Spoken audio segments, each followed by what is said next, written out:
So let's begin with the recitation. Let's begin with the Mangalacharana. I will put the prayers on the slides.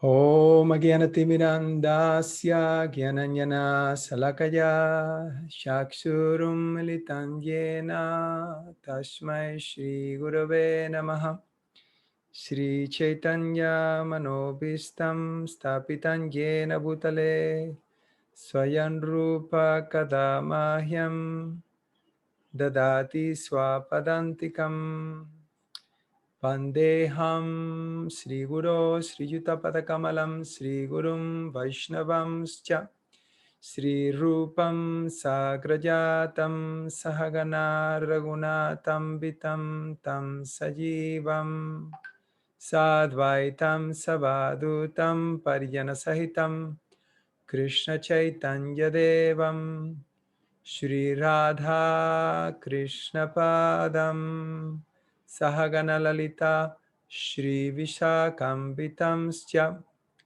He Krishna Karuna Sindhu Dinabando Jagatpate Gopesha Gopika Kanta Radha Kanta Namastute Tapta Kanchana Gorangi Radhe Vrindavaneshwari Vrishabhanushute Devi Pranamami Hari Priye Vanchakalpatarubhyascha Kripa Sindhuvya Evacha Patitanam Pavanebhyo Vaishnavebhyo Namo Namaha Jai Shri Krishna Chaitanya Prabhu Nityananda Shri Advaita Gadadhar Shivasadi Gaura Bhakta Vrinda Hare Krishna Krishna Krishna Hare Hare Hare Rama Rama Rama Hare Hare Sarva Shastra Piyusha Sarva Vedaika Satphala Sarva Siddhanta Ratnadya Sarva Lokaika Drikprada Sarva Bhagavata Prana Srimad Bhagavata Prabhu Kali Dhanto Ditaditya Shri Krishna Parivartita Paramananda Pataya Prema Varkshya Ksharayate Sarvada Sarva Sevyaya Shri Krishna Yanamastume Madeka Bhando Matsangin Madguro Mam Mahadana Manishtaraka Madhvagya Madananda Namastute Asadu Sadhu Tadayin Ati Nichochatakara Hanamuncha Kadachimam Premna Ritkanta Yospuram O Srimad Bhagavatam, O bestower of saintliness to the unsaintly, O uplifter of the most fallen, please don't ever leave me. Accompanied by the pure love of Krishna, please manifest yourself in my heart and in my throat. Hare Krishna. So I hope you are all doing good and you're deriving a lot of inspiration and spiritual strength through the study of the Bhagavatam. Certainly I am by preparing for the classes. So I thank you for that very much. And if you are not getting inspiration, then maybe you need to make some adjustment. Are you feeling the power of the Bhagavatam in your lives throughout the course? You can type on the chat box.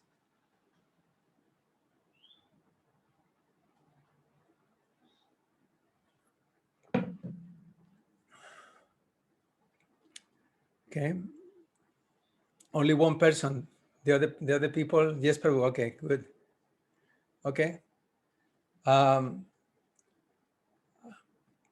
Well, if you're not, then it means you need to get some adjustment make some adjustment because this is perhaps one of the more, not perhaps, according to Chaitanya Mahaprabhu, this is one of the 5 more potent items of bhakti. And when we give concentrated, consistent study of the Bhagavatam, that's definitely going to have an effect on our mind and our consciousness. So, okay, so we'll begin with we begin in which verse? Actually, Jamastami Prabhu sent a message with the verse number. We're starting from today. We finished with 7.4. Okay. 7.4, yeah. So before we begin, I always like to begin with just a very quick recap from last week. Some point, and I will even, if any of you feels courageous enough to give me a summary of or a context of this chapter, not of the chapter, summary of the chapter, but if you can tell me briefly within like a minute, what's happening in the Bhagavatam from chapter 4 to chapter 7. If someone can do that, I will deeply appreciate it because I explained it last week. Mahavira Rupa Prabhu, you had the hand up from before, or you are willing to do this? Give us a quick summary. Actually, Hare Krishna Prabhuji, I had the hand before for sharing the salient points from the previous class understanding. Okay. Give us a salient point. You're good. So the most salient point which I could realize is, and it was a wonderful thing, like you mentioned, that nothing great in this world can be achieved without a great deal of sacrifice.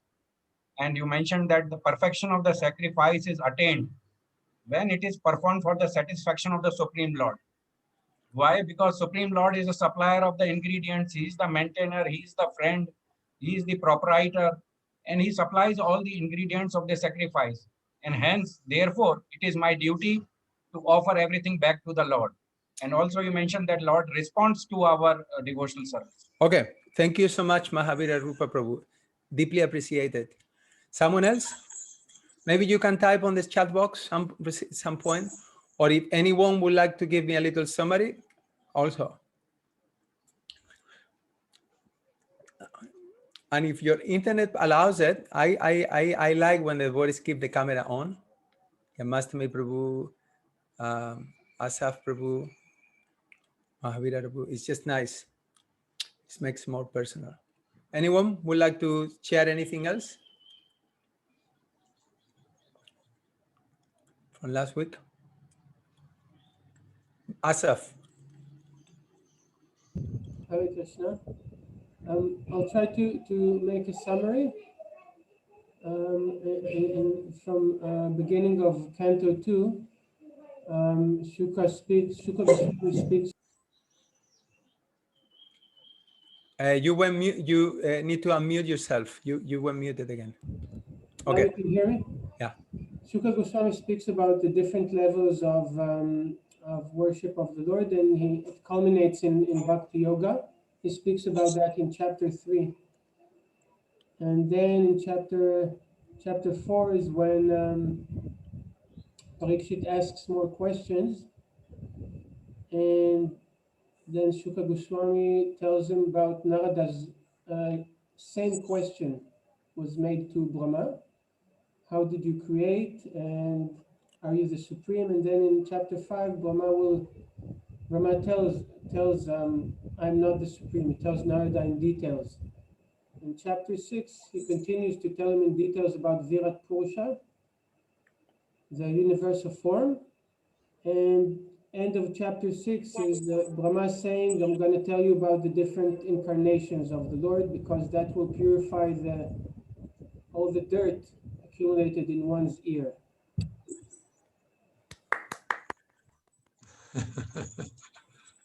Bravissimo.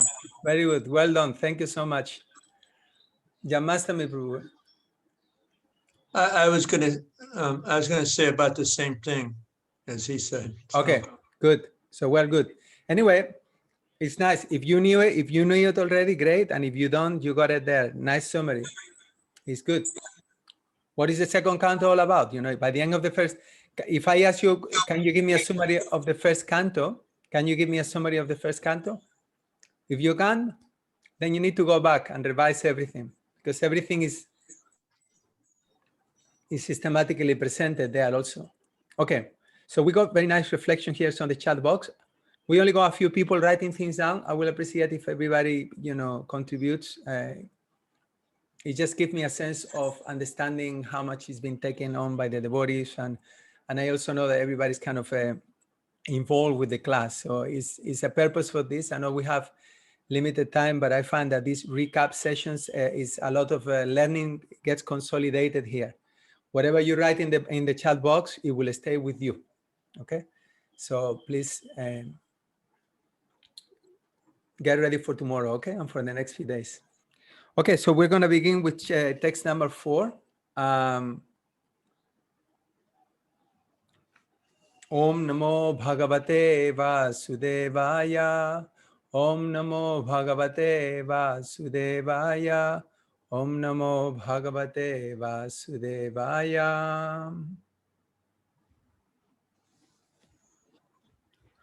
Atrerapatyam avikanchata aha yutushto. Dato mayaham iti yat bhagavam sadhata. Yat pada pankaya paraga pavitra deha. Yogardinga puruvajim yaduhai hayalyai. I'm pretty sure that we read this verse last week, because I have asked a question about this verse. That's the one we did last. So Okay. we should do 5 We now. go for text 5. Okay.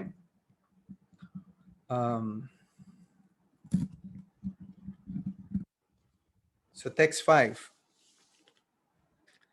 Taptam tapo vividaloka sisrikshayame adav sanat swatapasa sachatu sanobut pratkalpa samplava vinastang ihatmatatvam samyak yagada munayo yat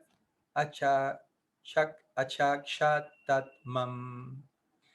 To create different planetary systems, I had to undergo austerities and penance. And the Lord has been pleased with me, incarnated in the 4 sanas, Sanaka, Sanat Kumara, Sanandana, and Sanatana. In the previous creation, the spiritual truth was devastated, but the 4 sanas explain it so nicely that the truth at once became clearly perceived by the sages. Okay, someone wants me to share the screen with the Bhagavatam. Okay. You see, I don't know if I have it surrounded here, underlined here, but anyway, let's try. So, okay, while this is coming, I'll give a little my own summary also about what's happening. So we have been hearing about the description. Narada inquired from Brahma about the identity of the Lord, and about the creation, and then Brahma explained, and then we're hearing about Purusha Sukta confirmed, and what is being confirmed by the Purusha Sukta is that the Lord is all pervading, and he exists everywhere. At the same time, he remains aloof, and whatever sacrifice, whatever whatever offering we want to do to the Lord, basically we can only offer to the Lord what is already what is already him for that matter. And different processes for realizing the absolute truths have been explained. Brahma himself explained how he himself was not qualified to understand the glories of the Lord, and only by revelation that can take place. And the process by which we can actually realize the Lord and understand the Lord is by hearing about his glories. So now in this chapter, chapter 7 of the second canto, we're hearing about scheduled incarnations. The incarnations of the Lord are innumerable, so only some are being mentioned here. And with each, you can actually study these incarnations, and the Lord in every incarnation, he appears for a particular purpose, or to teach us something, or to give us some lessons, basically. So some incarnations are being described here, and we're just gonna be going through some of them. We don't have the scope of the course doesn't allow us to go through all of them in detail. So we'll just recite a few of them and try to speak a little bit about them. Okay, so that's the context for today's class. Okay, so all right. So the thing about sharing my screen is that some of these I don't have underlying anyway, but here it is. We're gonna read this. Okay.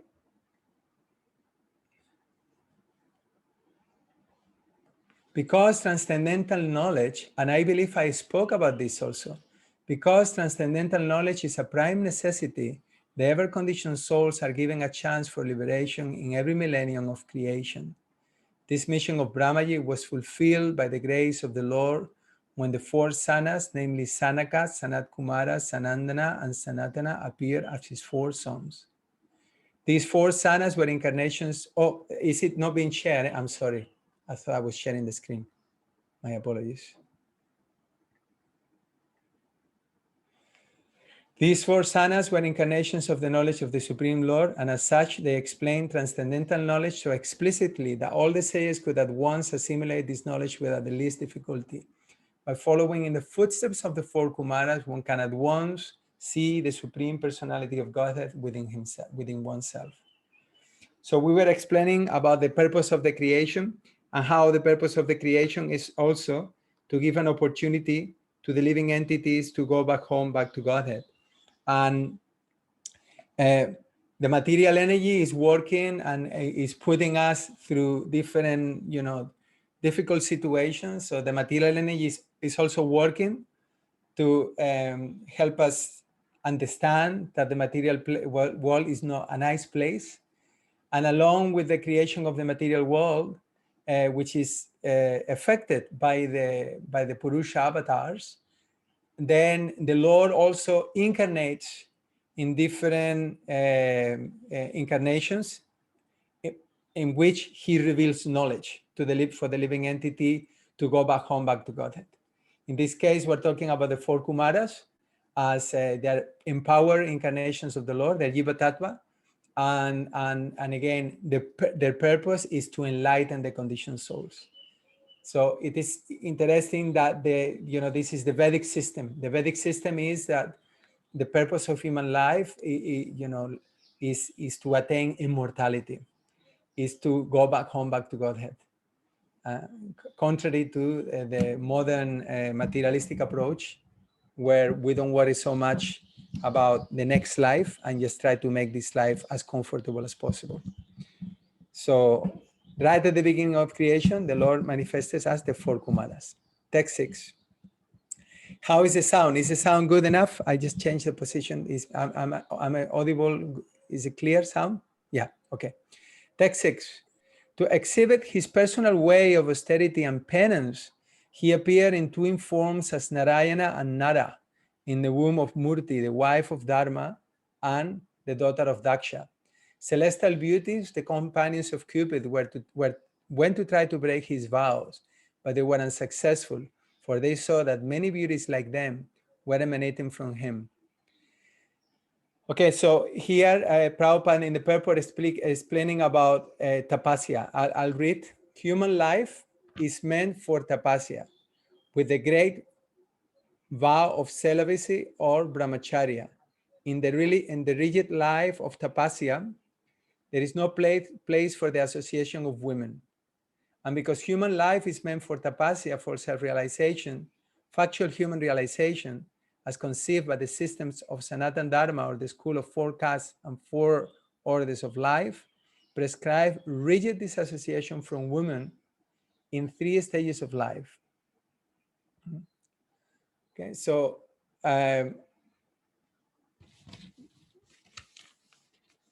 basically, Prabhupada, I'll summarize a very long purport. But I'll just pick at a few things. Okay, now the whole world here, the whole world is moving under the spell of womanly attraction. And as soon as a man becomes united with a woman, he at once becomes victim of material bondage under a tight knot.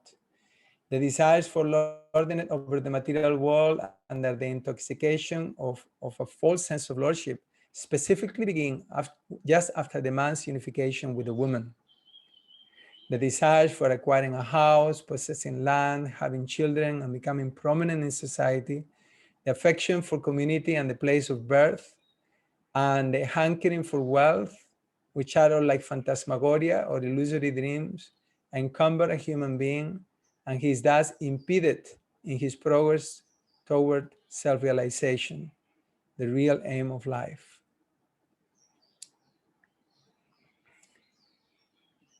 Prabhupada, in the purport further down, he speaks about how this incarnation, Narayan Rishi, even though he was tempted by Cupid, he didn't succumb to the temptation. And Prabhupada explains how the Lord is never afflicted by lust or by anger. And this is a very nice example in the purport. Anyone remembers the example that Prabhupada uses?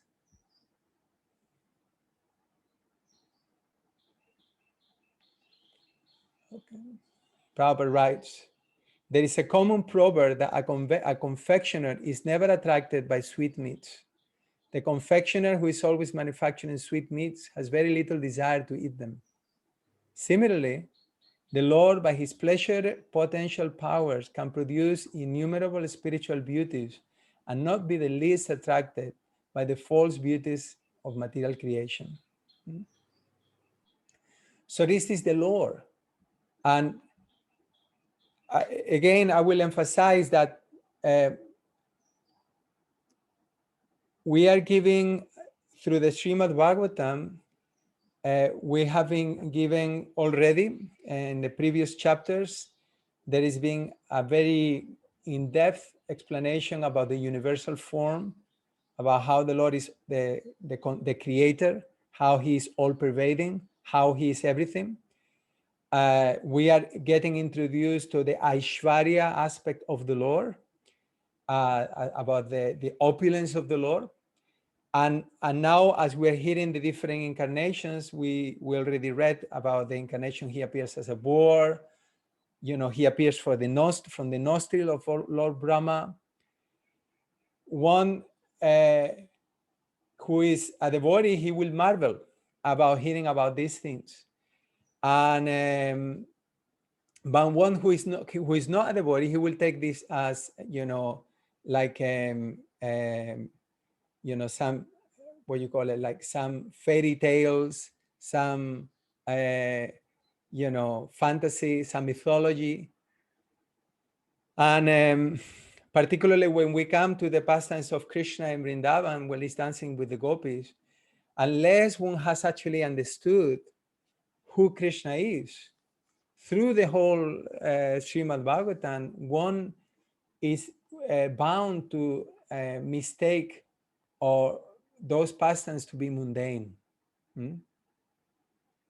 So it is in one sense easier to mistake the pastimes of Krishna with the gopis in Vrindavan as mundane than to mistake the pastimes of Lord Varaha picking up the earth from the bottom of the ocean as mundane. However, we know that the pastime of the most intimate pastimes of the Lord are the pastimes of the Lord with the gopis, and this is the most exalted, the most complete, the most powerful, the most beautiful manifestation of the Lord. It's basically the Lord when the Lord is being himself. So through all these different incarnations, we're getting introduced to see who Krishna is. So one aspect that is being presented here is that the Lord is not afflicted by lust. The Lord is not afflicted by anger. He didn't become upset with Cupid. He didn't become allured by all these beauties, because he himself is the source of all beauties. He is the creator of everything. Everything that there is him. And he is Swarat, he is independent. He is not attached like us. He is not controlled by the modes of nature. Text 7. Great stalwarts like Lord Shiva can, and now we're going for the anger part. Great stalwarts like Lord Shiva can, by their wrathful glances, overcome loss and vanquish him, yet they cannot be free from the overwhelming effects to their own wrath. Such wrath can never enter into the heart of him, the Lord, who is above all these. So how can lust take shelter in his mind?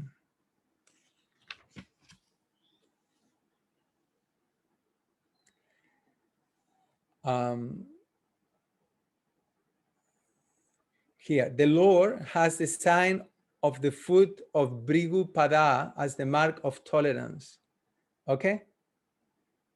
Everybody remembers the pastime of Bhrigu, right? In the Krishna book. The sages were considering who was the greatest deity. It was Lord Shiva, Lord Brahma, or Lord Krishna. And they devised a plan where they sent Bhrigu. And it's a famous statement there where Prabhupada writes that the greatness of a person is estimated by his ability to tolerate provoking situations. So, you know, when with Lord Brahma, there was no verbal attack. With Lord Shiva, there was verbal attack. And with Lord Krishna, there was physical attack. But Krishna didn't become insulted by this. So that's the greatness of a person. And you know, whenever we find ourselves in a provoking situation, we can meditate on this, that I have an opportunity this is a test that it has come my way to actually see where I am at. If I become overly disturbed and angry and wrathful, it shows a lack of greatness, according to this explanation. And you may have heard the story. There was one time, you know, when the question will be, okay, we're talking about this, but when wrath comes, it's so difficult to deal with it, right? Because of the influence of anger, we may have committed so many mistakes, so many, you know, we may have created a situation or damaged a relationship forever just because we lost our temper. So how do we control anger? Okay, I'll read a little bit from the verse. The Lord, therefore, is never affected by any kind of wrath. So how can there be any place for lust, which is less strong than wrath? When lust or desire is not fulfilled, there is the appearance of wrath. Am I pronouncing it right? I always get a little mental about this. Is it wrath? Is that how you pronounce it? English-speaking people? Is it wrath, right? Yeah. Yeah, Right. okay. Sounds right. Okay, thank God. But in the absence of wrath, how can there be any place for lust? The Lord is known as Aptakama, or one who can fulfill his desires by himself. He does not require anyone's help to satisfy his desires. The Lord is unlimited, and therefore his desires are also unlimited. All living entities but the Lord are limited in every respect. How then can the limited satisfy the desires of the unlimited? So the conclusion is that the absolute personality of Goddess has neither lust nor anger, and even if there is sometimes a show of lust and anger by the absolute, it should be considered an absolute benediction. Okay, so just as a side point, how do you deal with wrath? How do you deal with anger? Question. What kind of attack Lord Shiva was from Bhrigu? Bhrigu Muni insulted him. Lord Shiva came to embrace him, and Bhrigu Muni said, wait, you're covered in ashes, you're all coming from the crematorium, you're contaminated. Don't embrace me. This is in Krishna book. This is, I don't remember which chapter it is. I believe it's towards the end. Famous story. Okay. So now I'll repeat it. Basically, the sages wanted to see who was the greatest personality. So Lord Bhrigu Muni, he went and visited Brahma. He visited Shiva and he visited Vishnu. When he came to Brahma, Brahma kind of welcomed him and acknowledged him, and Bhrigu Muni ignored him. And Brahma became very upset. With Lord Shiva, he insulted him. And Hare with Krishna Lord Prabhuji, Krishna, sorry to interrupt. May you please repeat, because you said something about Lord Brahma. That line I missed because of signal problem. With Lord Brahma, he kind of ignored him. You know, he kind of, when Lord Brahma tried to be nice to him, he kind of ignored him. He didn't say anything, but he was disrespectful. Okay. With Lord Shiva, he actually verbally insulted him. And with Vishnu, Vishnu was actually lying down, and Lakshmi was massaging his feet. And Bhrigu Muni came and, you know, like kicked him on his chest. And Vishnu's response was, "Oh, you know, I'm sorry. I hope that you didn't get hurt on your foot with my hard chest." He was so like kind of, you know, didn't take any insult. And it is described that even though Krishna was forgiving, Lakshmi was not happy with this. And because of this, the Brahmanas, like Bhrigu, they are cursed to not have Lakshmi, to be poor. Mm-hmm. So that's where the origin of the Brahmanas having modest lives is because Lakshmi became upset with the action of Bhrigu. Okay, so if we are, when anger comes, how do you deal? In which way do you deal with anger? Maybe everybody can type on the box, or you can unmute yourself also. What is the best way to deal with anger or with provocation?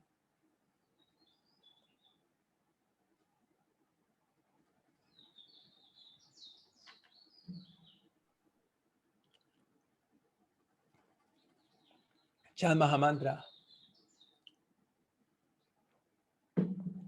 See Krishna's hands behind what is happening. Yeah. Shivaspanti Chant Mahamantra. Rashekar Prabhu. Keep silent and chant Mahamantra. Okay, good. Rashekar, please go ahead. You can still chat right on the chat box, whoever wants to contribute. Yeah. We have to think that we are so tiny. Our size is just 1/10,000th part of the tip of hair. For what we are being proud? Why should we be angry? What we have got? We have got nothing to get angry. What we have got? We have got nothing. For what we have to get angry? Nice. Remind ourselves of our insignificance, right? Is that what you're saying, more or less, right? Mostly comes from a false ego. Need to introspect ourselves. Pray to the Lord. Okay. So next time that you get angry, this is what will you do? Go to the punch bag. You know, get it out. I mean, the point the reason why I'm bringing this up also is because I think it's something that we all deal with, isn't it? I mean, anger is a problem. Anyone not having a problem with anger? Raise your hand if you don't have a problem with anger, and then you can take over and then explains to us how you overcame your problems with anger, because I haven't overcome it yet. I have max problem with anger. Okay, anger is like a hot coal. It burns our hand first. Deal with the situation at a later time. This is very nice. Okay, chanting Hare Krishna is always, you know, always.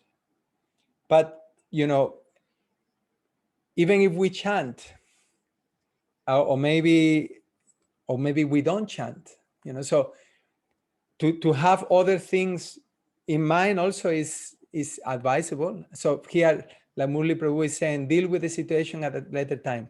If you're angry, don't do anything. Like someone may write you an email, you may hear something and you are upset, you are wound up, you are violent, don't do anything at that time. Let it subside and then act. Because anger also escalates. You may think, no, I can't deal with this right now, I'm cool. And then you intervene, you try to deal with the situation, and then it escalates more and more and more. You know the story of when Krishna, Balaram, and Satyaki were traveling? Have you heard that story? Bhakta Asaf, I think, will know because I believe you may be a follower of Buddhist Prabhu, right? Or not? Because I heard this from Buddhist. Yes, I heard this story from him. Yeah. Okay, so many few people don't know, so I'll tell the story. So Krishna, Balaram, and Satyaki, they were traveling, and it came nighttime, and they had to take rest. So they took it on turns to guard the camp. So while Krishna and Balaram slept, Satyaki was guarding the camp for like 2 hours. Then it was Lord Balaram's turn, and then it was Krishna's turn. So it came the time for Satyaki to protect the camp, and then this Rakshasa came, and he said to Satyaki, "I'll spare your life, but I will eat Krishna and Balaram." And Satyaki was like, "You will eat Krishna and Balaram?" And he started to fight with this Rakshasa, and he was fighting and fighting, and he couldn't defeat him, and this Rakshasa was becoming stronger and stronger. 2 hours fighting, eventually the Rakshasa left, and he kind of was so tired that he didn't have strength to speak to Balaram. So it was Balaram's turn, and then once again the Rakshasa came and he told Balaram, "I'll spare your life, but I will eat Krishna and Satyaki." And Balaram, "You will eat my elder brother?" He started to fight, and it was a very fearful fight. And the stronger that Balaram was fighting, the stronger the Rakshasa was becoming. So again, Balaram could not defeat him. And then eventually, after 2 hours, the Rakshasa disappeared and Balaram went to take rest. And it was Krishna's turn. And then the Rakshasa came and he said the same thing. He said, "Oh, Krishna, good. I'll spare your life, but let me eat Balaram and Satyaki." And Krishna said, you're gonna eat Balaram and Satyaki? Ha ha ha ha ha. And he started to laugh and laugh and laugh, And the louder he laughed, the Rakshasa was getting smaller and smaller and smaller and smaller. And Krishna was just laughing. He said, you're gonna eat Balaram? And the Rakshasa became so small that Krishna actually grabbed him with his hand and put him on his dhoti, tied him up, and kept him there. So, the morning arrived, and then Satyaki and Balaram got up and they said, "Oh, what a night. That Rakshasa came. It was so powerful. I was fighting. I'm so tired." And then they said, Krishna said, "Well, what happened?" He said, "Well, this powerful Rakshasa came. And the stronger I fought, the stronger he became. I could not defeat him. Eventually, he left." And Balaram said, "Yeah, he came to me also. Why didn't you tell me anything?" And Krishna said, "Powerful Rakshasa?" And then he untied his dhoti and he said, "You mean this?" And it was this little, Rakshasa. So, moral of the story: when anger comes, if you become angry, if you respond with anger, you basically become more and more angry. When the provocation comes, instead of becoming angry, if you just laugh at the situation or don't take the situation seriously, the situation subsides. But the more you try to fight, the more you try to like make yourself right and the other person wrong, it just escalates. I was just thinking yesterday when the body sent me a nasty email, which is nothing unusual. He has a reputation for doing so to many people in the community. And I kind of was tempted to reply, because I thought, it's just like a joke, why should I not reply? But I thought to myself, what's the point, And it's exactly this point that, just laugh at it. Don't take it seriously. Withdraw. And it's finished. What is the need to make yourself right, to prove the other person is silly? Who cares? Krishna knows. Huh? So anyway, I guess you get the idea. But the point made is that, yeah, when provocation comes, if you are angry, if you are upset, don't do anything. If you need to correct a person, if you need to make a point about something that you are disturbed about it, please don't do it while you are upset, while you are angry, because you won't get any sympathy from the person you're speaking to. Okay, let's read a few of the comments here. We'll remind ourselves that if we ignore anger, it will weaken. That's the point. Okay, that's the point. If we accept it, it will disturb us more. Chanting the Mahamantra. Okay. Think of the effects before the action. Yes. Unfortunately, we don't generally do. It's like, enough, I had enough, right? But no, this is not Krishna consciousness. Remember Kama Isha Koda Isha's sloka and pacify with Mahamantra, okay? We'll always take wrong decisions while we're agitated. Precise. That's the point I'm making. Huh? Utilize anger in the Lord's service. Yeah, but most of the time we don't have opportunity to use our angers in the Lord's service. So I will say that one is just exceptional situations, most of the time you can, maybe use the punch back, like Asaf was saying, you want to release your anger. Okay, the story of Krishna Balaram Satyaki, okay, help me, nice. We cannot control anger. In Nectar Srila Prabhupada says we cannot control anger altogether. You will need to give the full quote, okay? Because it's a little bit out of context. I don't know exactly what you mean. Okay. Yeah. Yamastami Prabhu, okay? When I was a new devotee, there was a lot of anger that was used by Sankirtan leaders. They would give, was called give them the sauce or chastise. So this is the kind of my entry into being a Sankirtan leader, and that was how. So I used anger in Krishna service for years, but I actually made a lot of offenses in doing that. So it's not so easy as it seems. It's something that generally, as you are saying, Radhika Prabhu, should be avoided. When we just time out, we just don't do anything when we're overcome by anger. And but that was something that I fell into that trap, and I justified inappropriate Vaishnava behavior with that, using anger in Krishna service. So I've reformed, but it was a big part of my behavioral patterns to do that.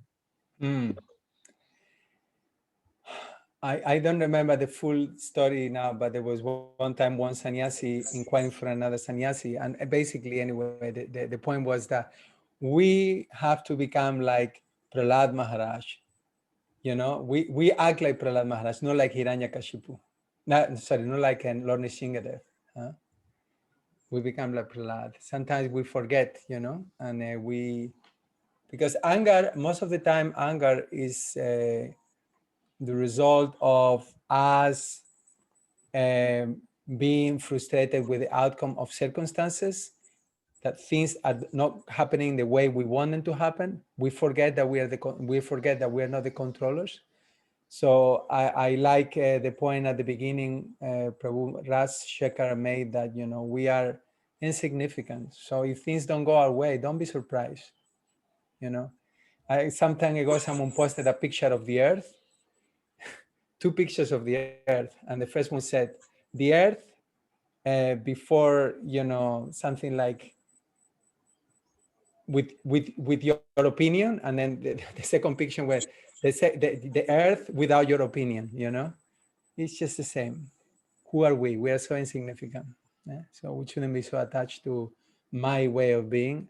And as we were mentioning before, and I hope that this point gets clear as we're studying the Bhagavatam, because this is, we're talking about collecting minds, collecting jewels from the Bhagavatam. So one of the jewels from the Bhagavatam is that the devotee is always peaceful because he knows that everything is happening under the supervision of the Lord. So if we imbibe that, then it will be a lot easier to deal with anger. And I'm touching wood because every time we speak about these things, we're bound to get tested. It's just, it requires practice. So here we have the Lord, he was tempted with the most beautiful damsels and he was just unaffected. So that's the Lord. He's not affected by lust. He's not affected by anger. Okay, we're moving on. Let's see if I can move this.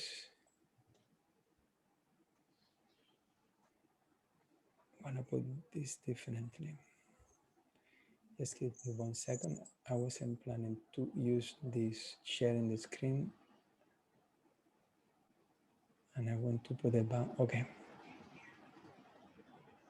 That's good.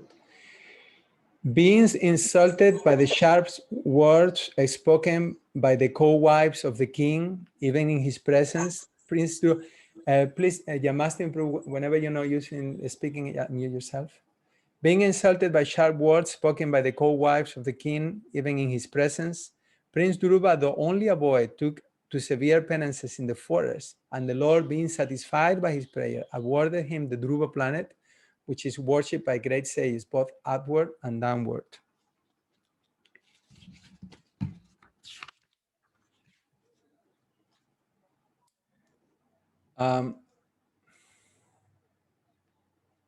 Okay, I'm not gonna read them all, otherwise we won't be able to finish. If you have any questions with any, you can just raise your hand or something, but we'll move forward. Text 9. Maharaj Vena went astray from the path of righteousness, and the Brahmanas chastised him by the thunderbolt curse. By this, King Vena was burned with good deeds and opulence, and once en route to hell. The Lord, by his causeless mercy, descended as his son by the name of Prithu, delivered the condemned King Vena from hell, and exploited the earth by drawing all kinds of crops as produce.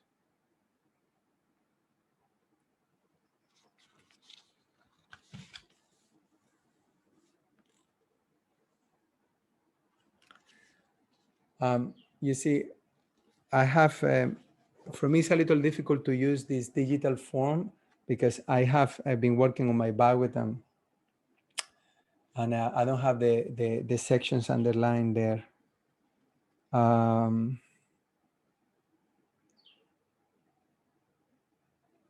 long life. Okay, long life here. Long life, obedience, good reputation, righteousness, prospects of being promoted to higher planets, and blessings of great personalities are all vanquished simply by disobedience to a great soul. One should strictly try to follow in the footsteps of great souls. Interesting point, isn't it? And this is very much in connected with, our life is very much based on mercy. We're depending on the mercy of Krishna, and the mercy of Krishna comes through his devotees. Maharaj Prithu, next paragraph. Maharaj Prithu, the incarnation of God, descended by the prayer of the Brahmanas to rectify the disorders on earth. He produced all kinds of crops, but at the same time, he performed the duty of a son who delivers his father from hellish conditions. The word putra means one who delivers from hell, called put, that is a worthy son. So Maharaj Vena, he disobeyed the Brahmanas' advice, good counsel, and his life was doomed. Maharaj Prithu came and he actually exemplified an excellent ruler. Saktivesh means that someone who carries the potency of the Lord. So if the Lord comes, Prithu actually ruled the earth just as the Lord will rule the earth. He had that potency, he had that power as a ruler. The Lord appeared as the son of Sudevi, the wife of King Navi, and was known as Rishabhadev. He performed materialistic yoga to equivalence the mind, This stage is also accepted as the highest perfectional situation of liberation, wherein one is situated in oneself and is completely satisfied.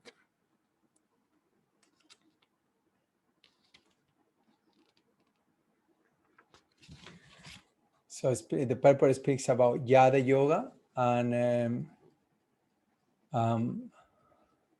Prabhupada makes a point halfway through. It says, he used to lie on his own stool and never move, but the stool of his body was fragrant like the smell of fragrant flowers, and a saintly person will recognize him as a Paramahamsa, born in the highest state of human perfection. One who is not able to make his stool fragrant should not, however, imitate Emperor Rishabhadev. The practice of Yada Yoga was possible for Rishabhadev and others on the same level of perfection, but such an uncommon practice is impossible for an ordinary man. Now, the real purpose of Yada Yoga is mentioned here in this verse, is Prashanta Karana, or subduing the senses. The whole process of yoga, under whatever heading it may be, is to control the unbridled material senses and thus prepare oneself for self-realization. In this age specifically, this Yada Yoga cannot be of any practical value. But on the other hand, the practice of Bhakti Yoga is feasible because it is just suitable for this age. The simple method of hearing from the right source, Srimad Bhagavatam, will lead one to the highest perfectional stage of yoga. Srimad Bhagavatam ki jai. Text 11. The Lord appeared as the Hayagriva incarnation in a sacrifice performed by me, Brahma. He is the personified sacrifices, and the hue of his body is golden. He is the personified Vedas as well, and the super soul of all demigods. When he breathed, all the sweet sounds of the Vedic hymns came out of his nostrils. At the end of the millennium, there will be Vaivasvata Manu, as of the name Satyavrata, will see that the Lord in the fish incarnation is the shelter of all kinds of living entities, up to those in the earthly planets. Because of my fear of the vast water at the end of the millennium, the Vedas come out of my Brahma's mouth, and the Lord enjoys those vast waters and protects the Vedas.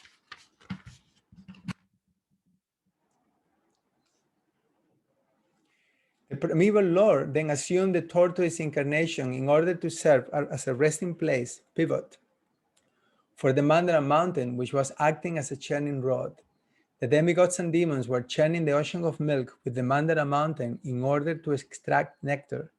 The mountain moved back and forth, scratching the back of Lord Tortoise, who, while partially sleeping, was experiencing an itching sensation. So it is a very, very wonderful pastime taking place in the 8th canto of the Bhagavatam. And many incarnations of the Lord actually take place during this pastime. The Lord had to actually, he appeared as the tortoise. He sat down on the top of the mountain to keep in balance. It's a very, very interesting pastime. Now, the thing here is that the reasons, and this is, one of the points of this class today and of this chapter, is to understand what are the reasons for the Lord's appearance. Why does the Lord appear, in the earth? Maybe we can discuss that right now. Actually, what are the reasons for the Lord's appearance?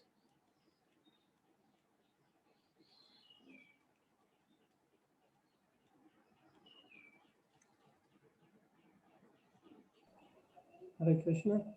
Yeah, who is this? Maybe Sachitanai Das has raised his hand.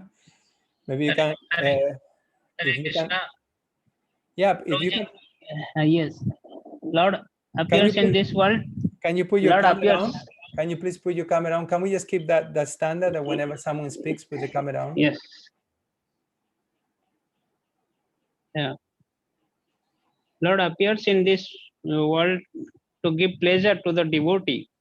Basically, it's for the pleasure of the devotee.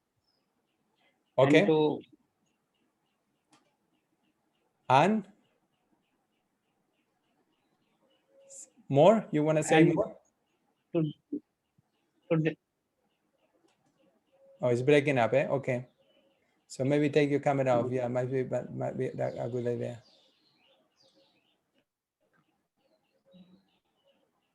We cannot hear you. Okay, let's hear from Asaf. Yeah, well, there's many reasons why Krishna appears, but it depends on the specific incarnation, according to my understanding. Okay. Yeah. It depends on the incarnation. Okay.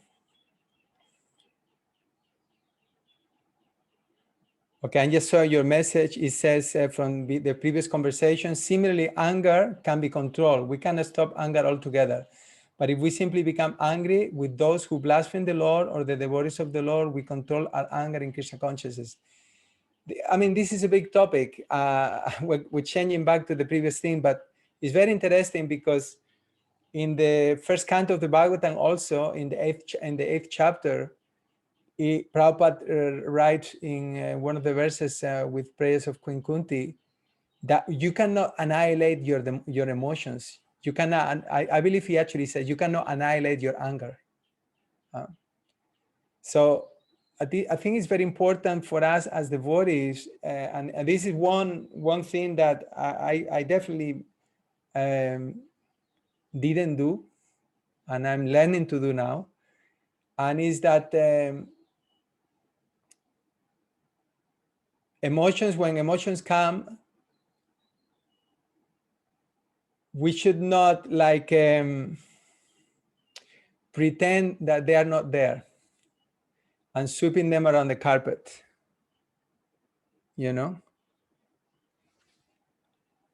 That's not the best way to deal with them, because what happens is just it becomes they don't they don't heal basically, and you become like a pressure cooker, and at one point you will explode.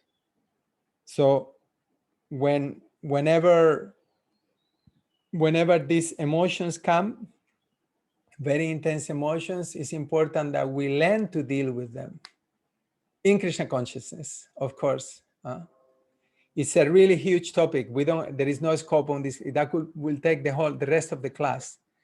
But it says krodha, anger cannot be stopped, but it can be applied rightly. Okay. So I mean to say, in the case of anger, for example, if someone offends you or someone says something, is that is really disturbing you. It's not that between exploding and becoming angry and furious and just not doing anything, there is a whole gradation of responses. And not giving in to anger doesn't mean that we cannot express the upset that we have, or the dissatisfaction, disapproval about a particular action. Just for example, I mentioned this person who wrote a nasty email, okay?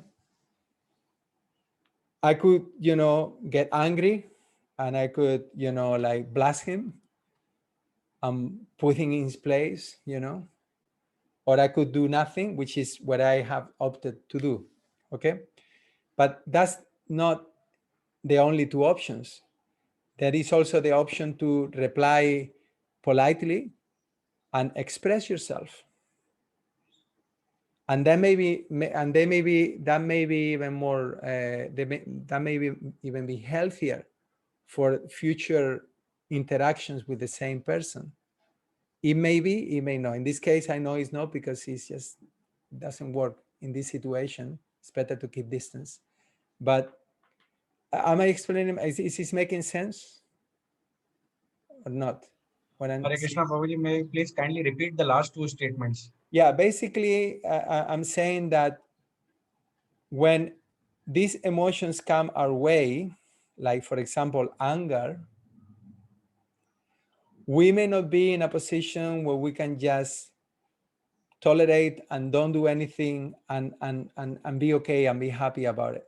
It may not be the case. We may not be there at that. We may not be there spiritually at that particular point. Like Haridas Thakur, he's being beaten up in 22 marketplaces, and he's looking compassionate to the guards who are beating them up. Could we do that? I certainly couldn't. Okay.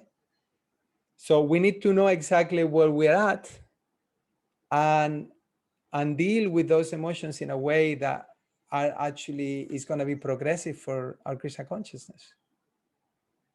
Because some of us, what happens is that we don't do anything about it.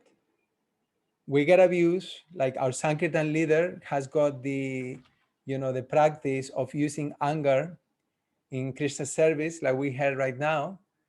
And we are subject to abuse day after day, year after year. And at one point, it comes to a point that we're so bitter that we just leave Krishna consciousness.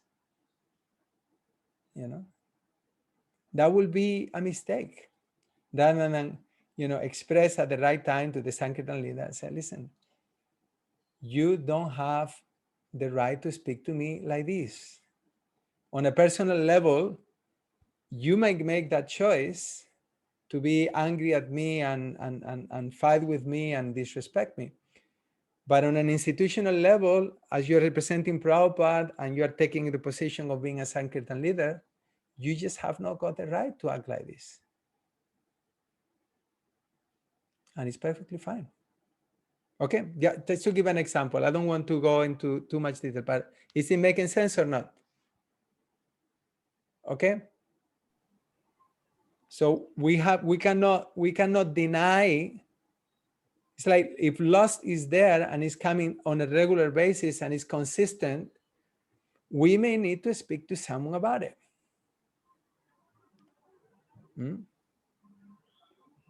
For example.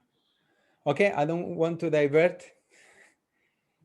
Can I move on to the next? Because we were talking about the different incarnations. Hare Krishna, Prabhuji, just I want to summarize what you just mentioned and explain. Okay. Can I summarize in one sentence? Go ahead. Yeah, Prabhuji, you mentioned that sometimes when we are not in a position to control the anger or delay the angry situation, then we have to assess ourselves and do. No, before, not control the anger. Yes, control the anger, we have to aim at control it. What I mean to say is just to not do anything. It's not controlling, it's repressing. Yeah. If you repress something, it will come back later. Okay. So we don't do anything. We should do whatever we do. We should basically make sure that we keep on progressing in Krishna consciousness. Like one idea you gave, we can share our problem with someone, so that will make our heart little lighter. Good. Thank you. Yeah. Hare Krishna. Yamastami, your hand is always up, so I'm not sure if it's by mistake or by default, or you want to say something. It's on purpose. I lower it and raise it and lower it and raise it. Okay. Now I've lowered it. So you asked the question, what's the purpose of all these different incarnations? And one answer that wasn't given, that's a prominent reason, is that Krishna comes, performs these pastimes, or his different incarnations come to attract the conditioned soul to come back to him. That's the most important reason. Right. Okay. Now, to protect the devote, to uphold Dharma, he doesn't have to come here himself. He can send his representative. Yamastami, your sorry. it makes noise. Yeah, it's just somehow it makes some noise when you're not speaking. Okay, so to uphold Dharma, he doesn't have to come, but actually he comes, and it's explained by the acharyas that he comes out of love for his devotee. He wants to do it himself. There was one of the stories with what was that, Birbal, and what was I forgot now the names. Birbal and Akbar. Akbar. Yeah, Akbar. I think it was with them, and then Akbar couldn't believe why the Lord will come, personally to protect the devotees, And I think Birbal, I could be wrong. Okay, I just remember enough from the top of my head. My memory is failing these days, but so Birbal took him for a walk through the park, and then all the guards were there, and somehow I don't know how, if he pushed or the son of the king fell in the water, and all the guards there were there to actually protect the son, but he himself took all the armor off and he jumped in the water, and then he understood. He didn't have to jump. He didn't have to jump himself, but out of love for his son, he did it. So similarly, the Lord doesn't have to come to protect his devotees. He can do anything, but out of love, he personally comes. Okay? Still, he doesn't have to come. It's not the ultimate reason. To please the devotees, yes. Huh? He comes to please the devotees who are actually very much feeling separation from him in this world. To give darshan to his devotees, yes, same. To vanquish demons, again, he doesn't have to come for that reason. He can just give them the coronavirus, right? He can just give them a heart attack. He can, create some calamity. No need to come. Lord appears and performs pastimes so that we can hear and chat about those pastimes and become eligible to go back home back to Godhead. So what does it mean to become, okay, I'm changing the question now on this. What does it mean to become eligible to go back home back to Godhead? What determines our eligibility to go back to the spiritual world? What is the qualification? And you can unmute yourselves. Because with it. Yeah? Let's see. Rajshekar Prabhu. Correction, you have to develop a loving devotional service to the Lord. Yeah, okay. We have to love in devotion and service to the Lord. Yes, Srivas Pandit Prabhu. So freedom from fear, anger, freedom from anger, lust and other things. Like we were discussing. Freedom for anger, the qualification to go back home back to Godhead? No. No, it's like Someone may not have any anger. Someone may be shanti. Is he going to go back home back to Godhead? I doubt it. What is preventing? Okay, let's put the question like this.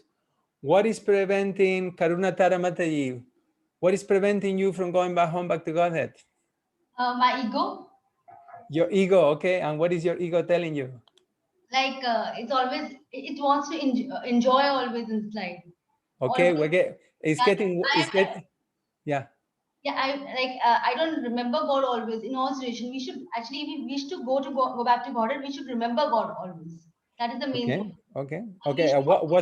What's stopping you from remembering God? Like all these, suppose household activities. Someone says you have to do this.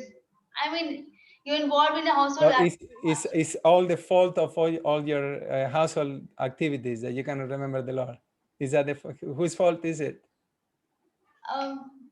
It's us actually. If we remember God in every activity we do, we will naturally see God in everyone, in every activity. Okay, and why don't we remember the Lord?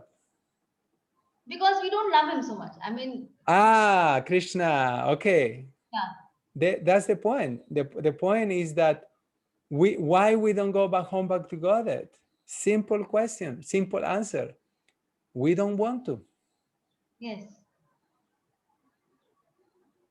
We have to develop the desire. We have to change our desire to go back home back to Godhead. And the way by which we change our desire is by hearing about Krishna, by hearing about how wonderful he is, about his interaction with the devotees. When we hear about this, we hear about the spiritual world, we develop the desire and the attention to go. And that is why, and that's how we become eligible. The eligibility comes, I want to go back home, back to Godhead. And now, of course, wanting means that I give up any other desires. Basically, we become free from all of the desires when we develop pure love for Krishna. So the eligibility is to develop pure love of Krishna, which means that we really want to go back home, back to Godhead. Okay? So Vinay Damodar Prabhu gave the good answer here. He performs pastimes so that we can hear and chat about those pastimes and become eligible. Basically, we can purify our desire to return back to the spiritual world. Okay? Mahavira Rup, to abide by the words of Narada, Damodar Lila, liberations of the sons of Kubera. Okay. 478, Muli Manohar, yeah, is Paritranaya Sadunam, Vinasaya Cheduskritam, Dharma Samstha Panartaya. Okay. Yeah, okay, here she is written the same actually, to protect the devotees. But we understand as devotees, as the acharyas explained to us, that these are not the main reasons. Okay. The main reason is to actually create a desire for us to go back home, back to Godhead. It's to purify our desires, to give pleasure to the devotees, to give us a chance, to set the proper example. Sachita Nai Prabhu, to please the devotees, to annihilate demons and protect the devotees, secondary reason. Okay. Are all these incarnations me and here in a sequence wise? Any significance on describing in this order? I am not 100% sure. I believe that they are coming in sequence, but I don't know for sure. In the third chapter of the first canto, I believe also Varaha is also mentioned towards the beginning. I don't know. And why are these being mentioned also? I don't know. They're prominent incarnations of the Lord. Some of them, they are repeated. Lolian is the eligibility. Yes, so Lolian. So what is that Lolian? I want to, that's my desire has changed. That's what I'm saying. Like Prabhupada explained, you go to chapter 7, second chapter, 17 verse of the first canto. And Prabhupada said, the truth is that most of us don't want to go back home, back to Godhead.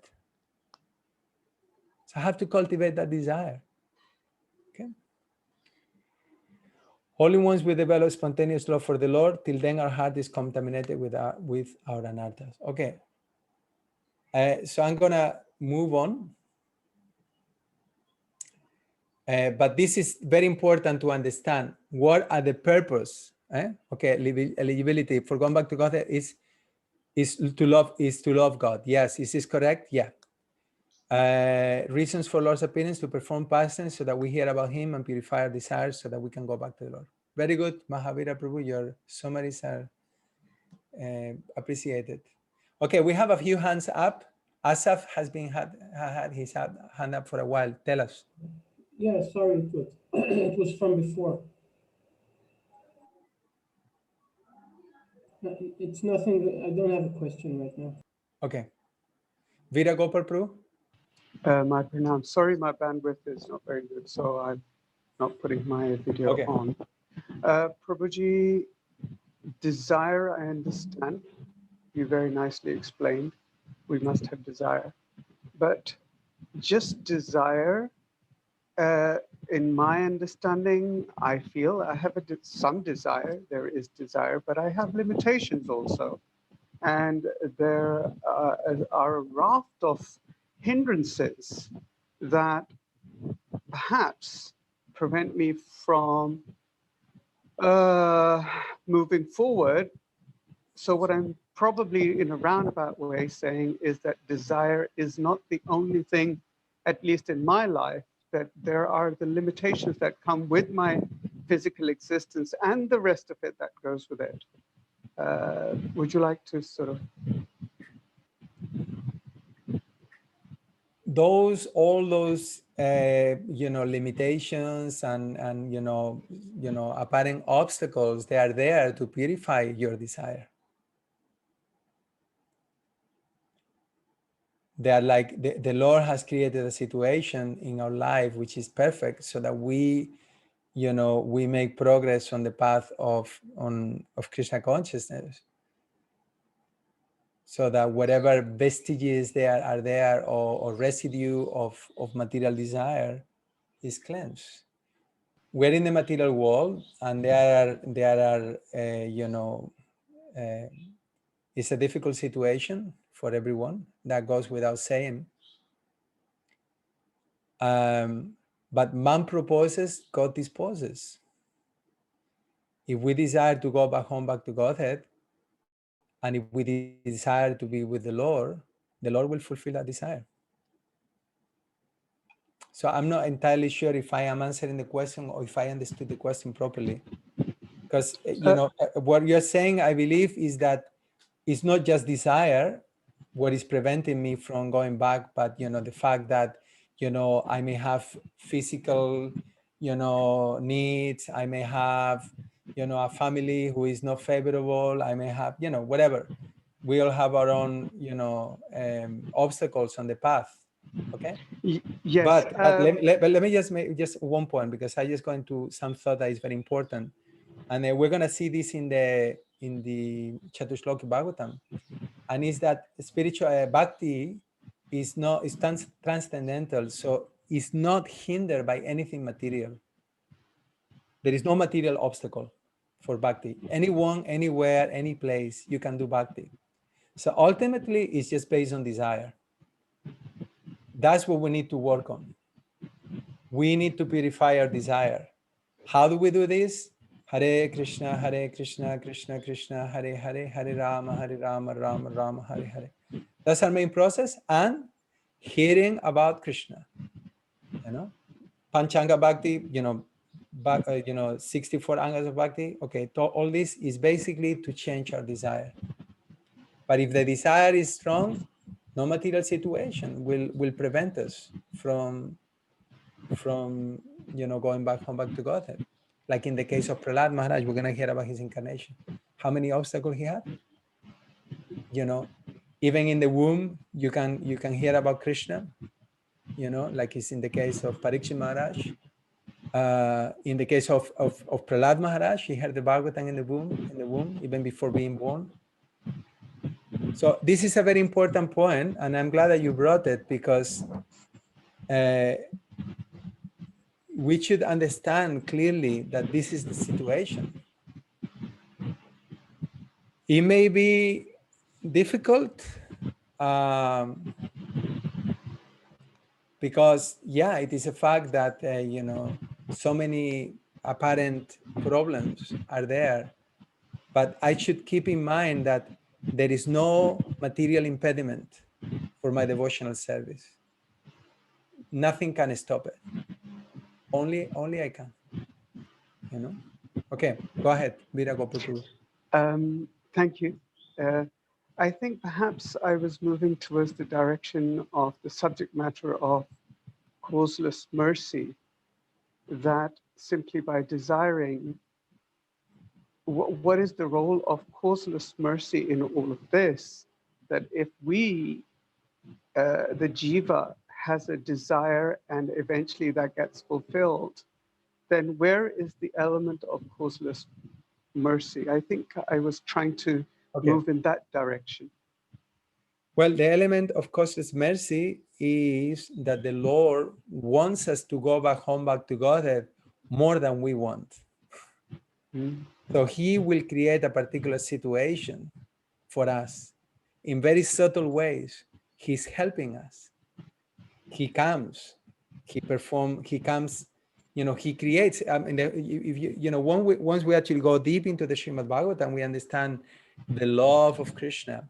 He creates the material world as the Purusha Avatar. Then he enters into it. He accompanies as the super soul. He's everywhere. He sends his representatives. He's making arrangements all the time. You're talking about causeless mercy. How does causeless mercy appear in our lives? Well, do you have, and I'm asking everybody in the class, have you had the experience that it was the times where you were the most fallen or you feel the most wretched that Krishna, appear and give you some, extra help? Have you had that experience? 100%. Yeah, right? 100%. Yeah, because the Lord, you see, the Lord, and this is a nice point, okay? In Bhagavad Gita, Krishna explains, or Prabhupada explains in one of the purpose, that the desire of the living entity is like a fragrance. The Lord is seated in the heart and he can smell it. You cannot hide your desires, but he knows what is your innermost desire. That's what we're working on. Sometimes we may get distracted by sensual enjoyment. You may, get carried away by lust, anger, greed, because we're humans and we are not perfected yet. But what is really deeply in my heart? Like I'll quote from, I think I should share.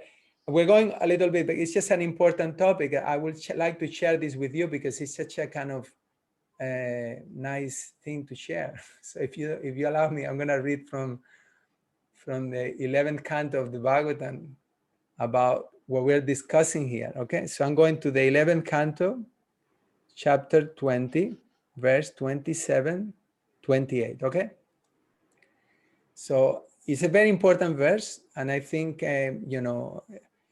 you should know this verse by the end of the Bhaktivaibhava, even though it's in the Bhaktivedanta kind of section. Okay, I read the Sanskrit.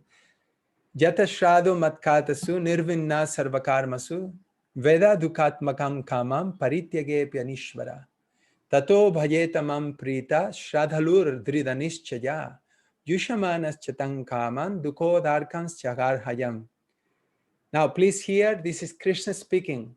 If you don't know this verse, please make sure that you learn it. And if you do know the verse, I'm pretty sure you'll be very happy to hear it.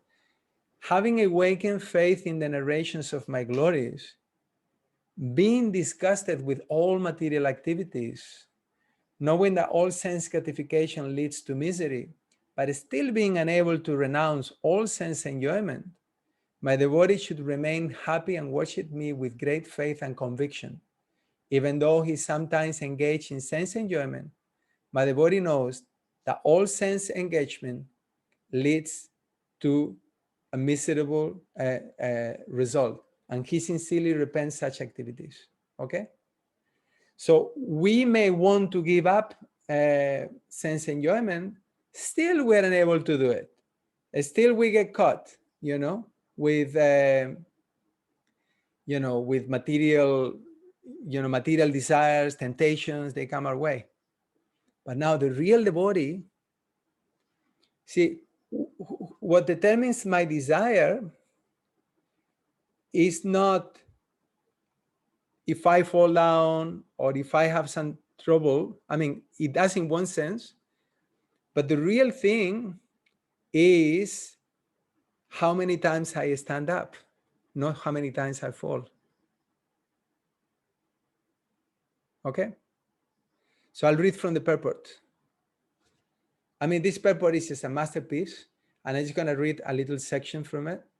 I thought again I was sharing the screen with you, but I wasn't. So anyway, you can look at it. It's okay,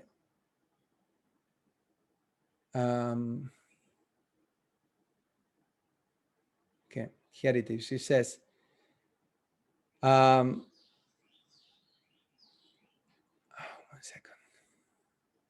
The word Dridhanishchaya, steadfast conviction, indicates that in any circumstance, a devotee is completely determined to go on with his prescribed duties for Krishna. Thus he thinks, by my previous shameful life, my heart is polluted with many illusory attachments. Personally, I have no power to stop them. Only Lord Krishna within my heart can remove such inauspicious contamination. But whether the Lord removes such attachments immediately or lets me go on being afflicted by them, I will never give up my devotional service to Him.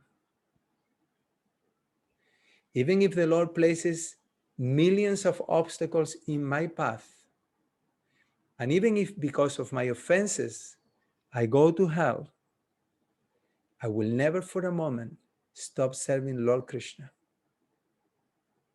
I am not interested in mental speculation and fruitive activities, even if Lord Brahma personally comes before me offering such engagements. I will not be even slightly interested. Although I am attached to material things, I can see very clearly that they lead to no good because they simply give me trouble and disturb my devotional service to the Lord. Therefore, I sincerely repent my foolish attachment to so many material things, and I am patiently awaiting Lord Krishna's mercy. Hare Krishna. Is this making sense? Wow. It's very touching. Thank you. Yeah. Thank you. So Krishna's mercy is there. He wants us, there is another purport in the Chaitanya Charitamrita, one of my favorite purports also. I don't remember the reference now. But it says that Krishna, he's sitting in the heart and he's working in very subtle ways. He's working in a way that we don't even know he's working. Huh? But Krishna is the that's what we're getting from the universal form, from the Virat Rupa. He's everywhere. He's in every atom. He knows what's going on in our mental, into our minds, not in this lifetime, previous lifetimes. He knows everything. You think he doesn't know how to get us out of material entanglement? He knows, and he's working through us, but we have to want to. If we don't want to, like you say, there is whole material world universe that enjoy. You want to enjoy? Come on, there's so many things you can enjoy. Become Bill Gates. Become, Rolling Stones. Become, Facebook Walla, whatever. It's a whole variety there. But what do we want? So I'm working on my desire, and even though I may be a fallen rascal or whatever it is, I will not give up. And the Lord will never give up on us. That's one important point, that we should never lose hope. Never. The Lord will not give up on us. Lord will not give us. He will not give up on us. Okay. He will give us opportunities again and again. He's like a father. Any of you have children? How much love you have for your children? Sometimes they poo on you, sometimes they pee on you, sometimes they break your phone, sometimes they do all kinds of things. You still love them. How much love has Krishna for us? Maya covers that. And he makes us think that he doesn't care, or look how cruel, so much suffering in the world, look at the coronavirus. Cannot be a God. And if there is a God, I'll fight him. It's power of Maya. All is going on is that we have material desires and we want to enjoy, and we are put into a situation where we cannot enjoy even if we want, basically. At the end of the day, even though so much facility for fulfillment of material desires are there, nothing really satisfies the soul except devotion. Okay.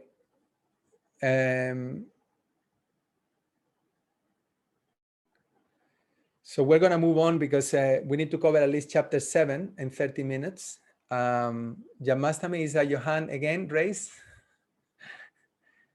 Or is that from before?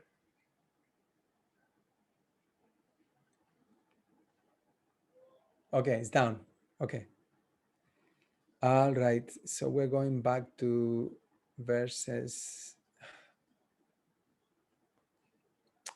14. Okay. So now the personality of God assumed the incarnation of Nrsimhadev in order to vanquish the great fears of the demigods. He killed the king of the demons, Hiranyakashipu, who challenged the Lord with his club in his hand, by placing the demon on his lap and piercing him with his nails, rolling his eyebrows in anger, and showing his fearful teeth and mouth. So again, with each pastime, the Lord, it shows something. And in this case, we see with the case of Nrsimhadev, that the greatest materialist in the history of the universe, no one can compare to Hiranyakashipu. He sat on the throne of King Indra. He was in charge of the whole universe. He will raise his eyebrow and the demigods will jump in fear.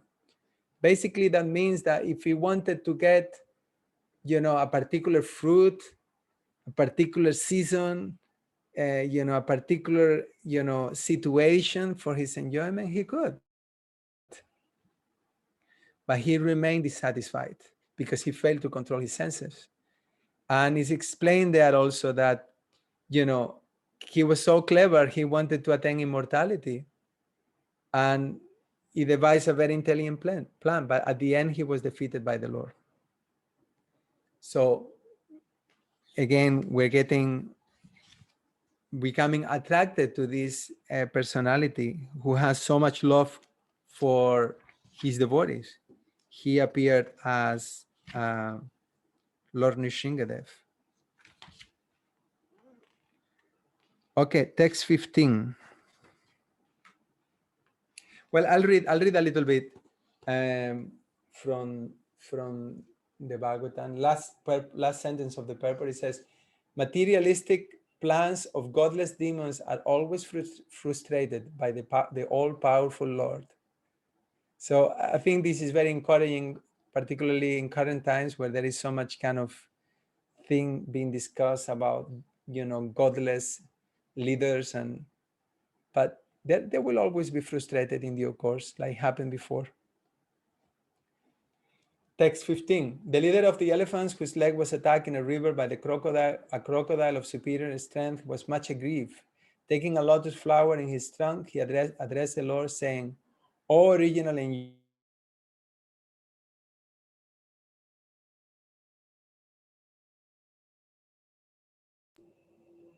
Oh, Prabhu, you are frozen. We cannot hear you.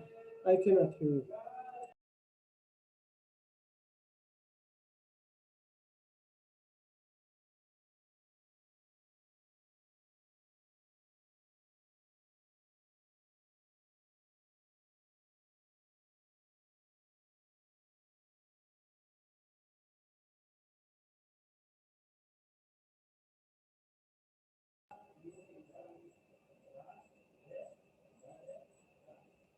Anyone else cannot hear, or is it just me? Yes, Prabhuji, I'm also facing the same problem. He's frozen. I think Prabhuji has left the meeting. And now Murli Manohar Prabhu, you have become host. Maybe Prabhuji come, we need to give host again. I don't know why I've been made the host. I'm not sure what happened. Prabhu, when host is leaving, then Zoom automatically gives to someone. Say that again. When host is out of the meeting, then Zoom itself gives to someone. Automatically it assigns host to someone. So you are assigned as a host now because Prabhuji has left the meeting.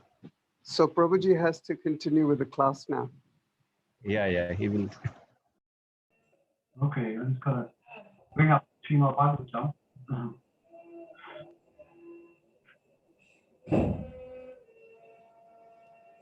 Which verse we on?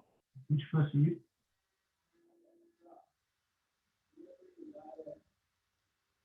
Hare Krishna. We are on 15. 15.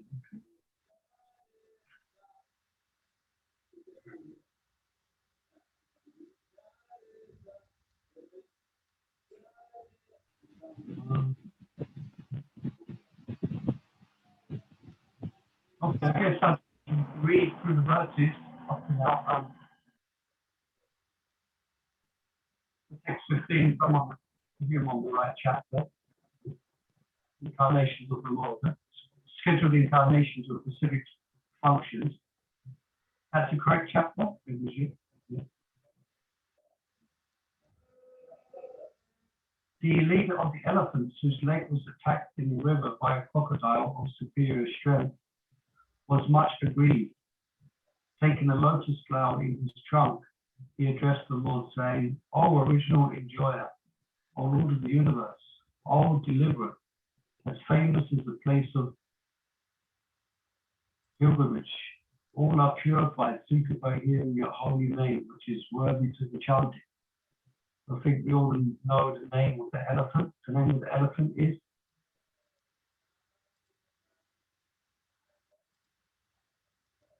Anyone know the name? That anyone can tell us that name of the elephant in the Paddy says he elaborated in Gajendra.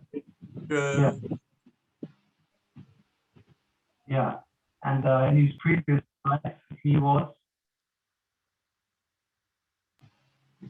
what? Not Gajendra. Did I get that right? Yeah. In his previous life, he was cursed to be an elephant because of disrespect to a Brahmana. And then the pastime unfolds, he's attacked by attacked by a crocodile.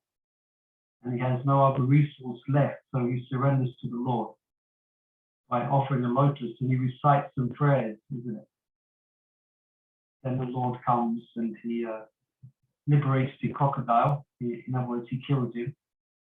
And then through that, Zoe Gajendra, he's an example of approaching the Lord. And there's 4 reasons why devotees generally approach the Lord, or could say not pure devotees. And he approached the Lord because he was distressed.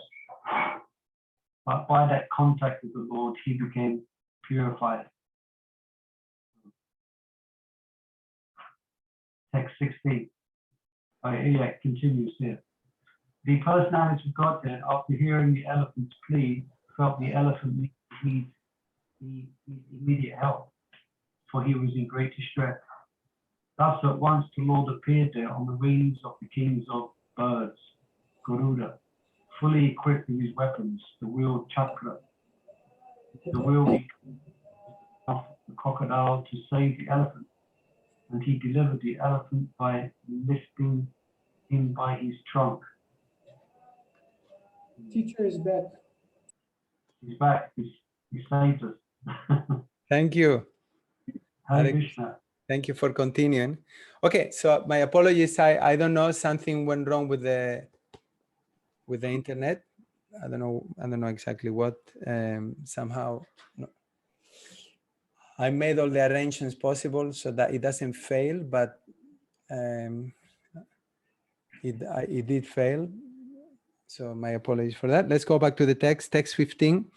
So I just like to go through a few points from the text, from the purport. I don't know, did you continue reading from further along, or what did you do? Yeah, we just read the text 15 and then we began to read text 16. Okay, good. Okay, nice.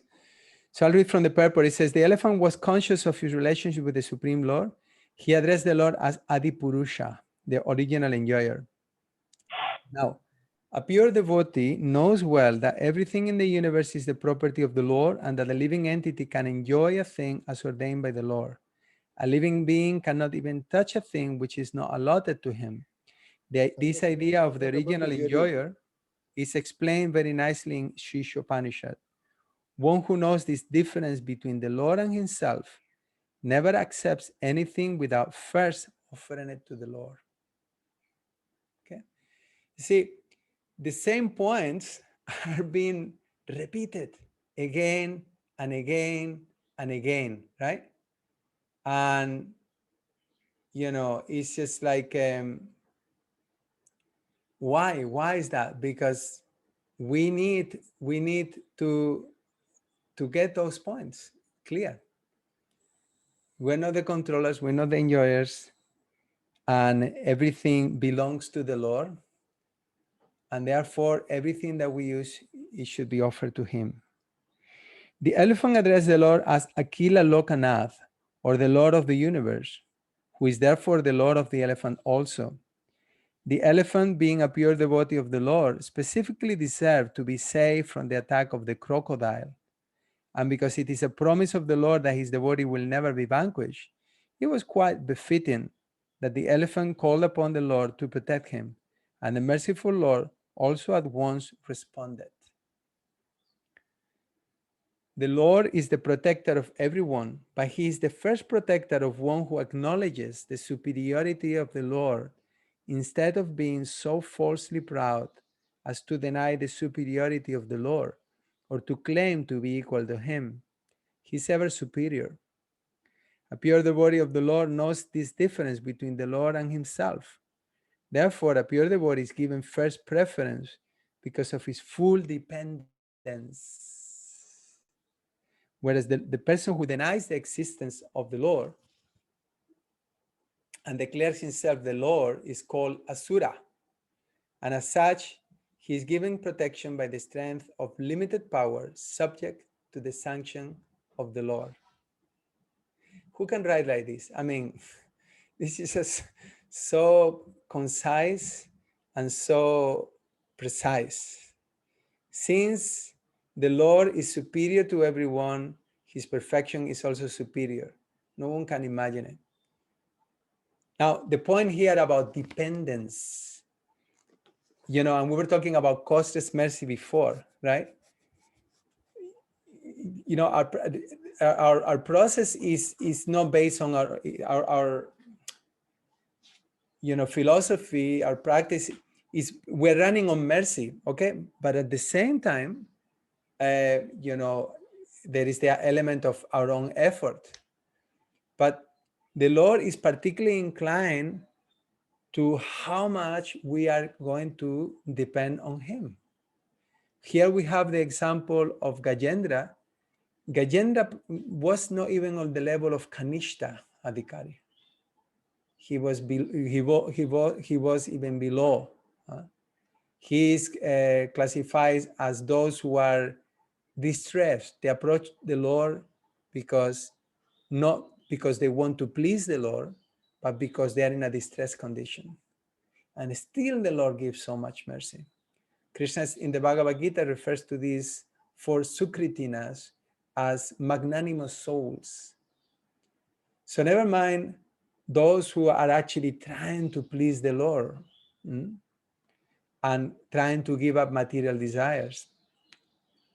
So I like to mention also that this aspect of mercy, that, like we said, causes mercy, but mercy is always there, but we cannot see it. A lot of the time, we cannot see that mercy because we are too proud. We may think that we are the controllers, we are the enjoyers, we are, situated in society. So mercy comes from above. If you want to receive mercy, you have to put yourself in a humble position. I'll tell a story about my own spiritual life, if you don't mind. I don't know, I've shared it before. But, when I first came to Krishna consciousness, I was convinced from the first time I went to the temple. It was like, yeah, wow, this is so. But I was like 21 years old, and I was very confused. I was new, I was immature, there were so many ideas. Yeah. So yeah, there was a great deal of confusion in my life, and basically I had made many mistakes, and I have my doubts. And I remember I prayed to Krishna. I said, well, it seems that you are there and this is for real, but I make so many mistakes, and I'm confused. You please give me some sign. And if you make it clear to me that this is true, I will surrender. I will give my life to you. And I did, and I was, like for a few days. This was somewhere a weekday, maybe Monday or Tuesday. I decided to follow the 4 regs for a few days. And I was offering a little food every day with a little, those days, I mean, I was a Westerner from Spain offering food. These were very foreign things, very weird things. I remember just offering the food and thinking, oh, it sounds like I'm crazy, going crazy here. You please give me a sign, And then I went to the temple that weekend, and I had a spiritual experience. What can I say? I was overwhelmed by the situation there, and at one point I said, Krishna, okay, I know it's true, just stop. And then at the end, the wife of the temple president, Prabhupada, she went to Prabhupada's murti, took the garland, she walked all the way back to where I was sitting. I was sitting at the back of the temple, and she gave me the garland. And I asked, what is the meaning of this? And she said, welcome.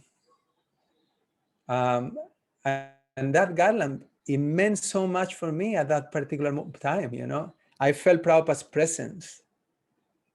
I felt Prabhupada's presence in my life many times, but that was one of the times that I really felt his presence, So why I'm bringing this up? Because I could have gone to the temple, and if I wouldn't have gone through all those prayers and all that kind of submission for the previous days, I may have got the garland, and it may not have meant so much. I mean, I was a new person there. Anyone could get the garland. We go to the temple, we get garlands all the time. But because I had been praying and I have been like really calling, the garland meant so much. I kept it. I still have it, over 25 years old, So, but this is the thing, that mercy is there, but how much are we accessing that mercy? That depends on our eagerness and desire to attain the Lord. Okay.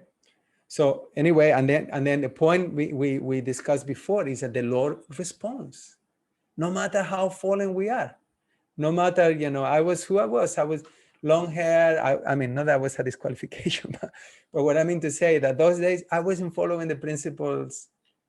I was just like a regular kind of fallen melecha in the West, bad habits. I pray and the Lord responded. So the Lord responds. And we should have that, keep that present in our lives, If He can be merciful to someone, and that's what, as preachers, we need to facilitate that to people to access that mercy. It's available for everyone.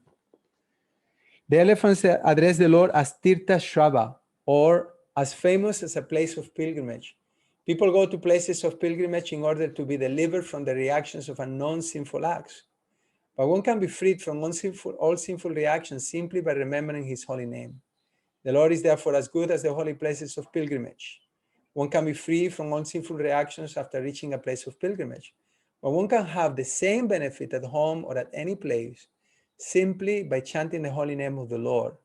For a pure devotee, there is no need to go to the holy place of pilgrimage. He can be delivered from all sinful acts simply by remembering the Lord in earnestness. So wonderful. And Prabhupada, the Lord is present in the Bhagavatam. The Lord is present in His. It's not that He's present. It's not different. The Lord is not different from His holy names. We have access to the Lord through these spiritual practices. Tirtha Shava, as famous as a place of pilgrimage. Now, further down, the Lord's holy name is called Shavana Mangala. This means that one receives everything auspicious simply by hearing the holy name. In another place in Srimad Bhagavatam, His holy name is described as Punya Shravana Kirtana. What verse is that? Srimvata Swakata Krishna. Punya Shravana Kirtana. Hridi Antasto Hyabadrani Vidunoti Suritsatam. The Lord, who is residing in everyone's heart and who is the benefactor of the truthful devotee, cleanses the heart from desire, from lust, from the devotee who have developed the eagerness to hear about his messages. Now, here is the answer to the discussion we were giving, okay?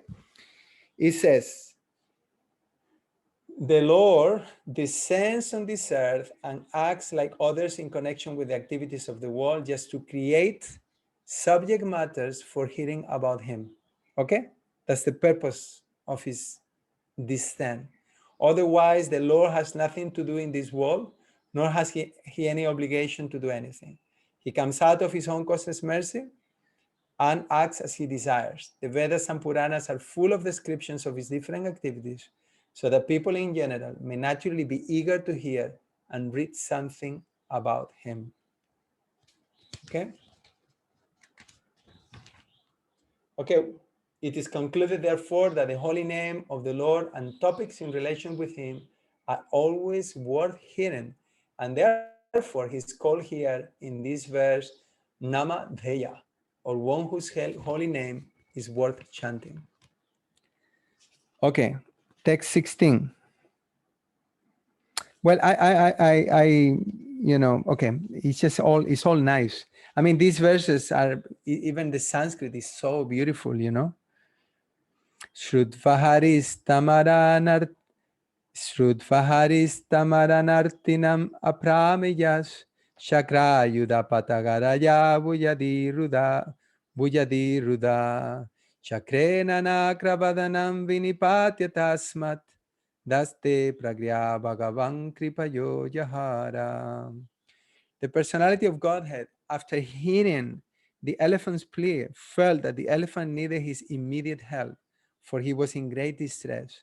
Thus at once the Lord appeared there on the wings of the king of birds, Garuda, fully equipped with his weapon, the wheel chakra. With the wheel he cut to pieces the mouth of the crocodile to save the elephant, and he delivered the elephant by lifting him by his trunk. Purport. The Lord resides in his Vaikuntha planet. No one can estimate how far away this planet is situated. Now the word here is used aprameya, okay? The unlimited powerful Lord. And it's described that, no one can estimate the power of the Lord. The Lord is in Vaikuntha, Gajendra is calling for him, and he came immediately. He said, the Lord can hear from such a distant place. He can eat from there. He can appear simultaneously in all places at one's moment notice. Such is the omnipotency of the Lord. And this is demonstrated also in the past tense of Lord Nishingadev. Hiranyakashipu says, where did you get your power from? And Prahlad Maharaj said, from my Lord. And where is he? Where is your Lord? Is he in this pillar? Is he in this pillar? Yeah, the Lord is everywhere. He can manifest everywhere. This is Krishna consciousness. Maya means forgetfulness of the Lord. Krishna consciousness means to understand and see that nothing is disconnected from the Lord. The Lord is everywhere. He's all-pervading. He's existing in his, as his energies is pervading everything. He's also aloof. He's everywhere. Nothing is disconnected from the Lord. And he can respond anytime. I mean, so nice, these verses. The Lord, although transcendental to all material modes, still surpass all the qualities of the sons of Aditi, known as the Adityas. The Lord appeared as the youngest son of Aditi, and because he surpassed all the planets of the universe, he's the supreme personality of Godhead. On the pretense of asking for a measurement of 3 footsteps of land, he took away all the lands of Bali Maharaj. He asked simply because without begging, no authority can take one's rightful possession. So purport, go towards the end of the purport, last few sentences. It says that Bali Maharaj was very glad to receive the Lord's remaining step upon his head. And thus Bali Maharaj, instead of losing everything he possessed, was blessed by the Lord's becoming his constant companion and dormant. So by giving everything to the cause of the Lord, now listen to this. So by giving everything to the cause of the Lord, one does not lose anything, but he gains everything that he could never otherwise expect. This is one of those that we can just write it, type it, and put it on the wall and read it every day. In case something is holding us back from surrendering to the Lord. Of course, we don't do it because we expect anything material. And the next verse is going to make that clear, that that's not what we expect from the Lord, but the blessings that come from surrendering are beyond our expectations. So I'm not going to read the next text. I'm just going to go to the purport because time is running and I want to finish at least with Bali Maharaj. So next purport, if you go also in the first paragraph, halfway through it, it says, in other words, when the Lord snatches away one's hard-earned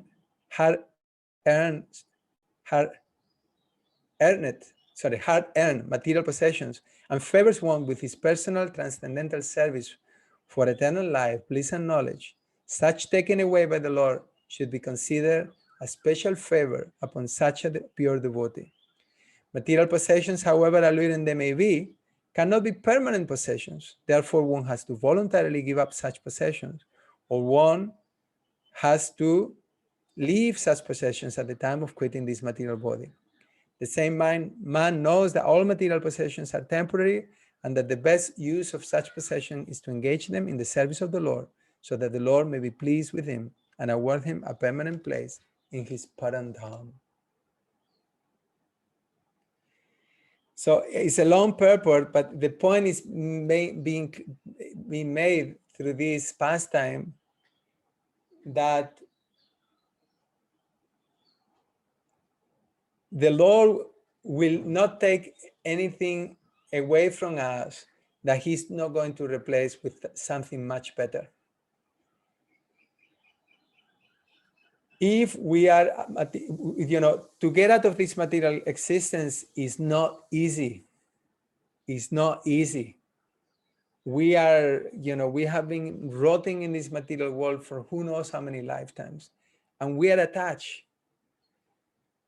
And the Lord will come out of his costless mercy and will take things away.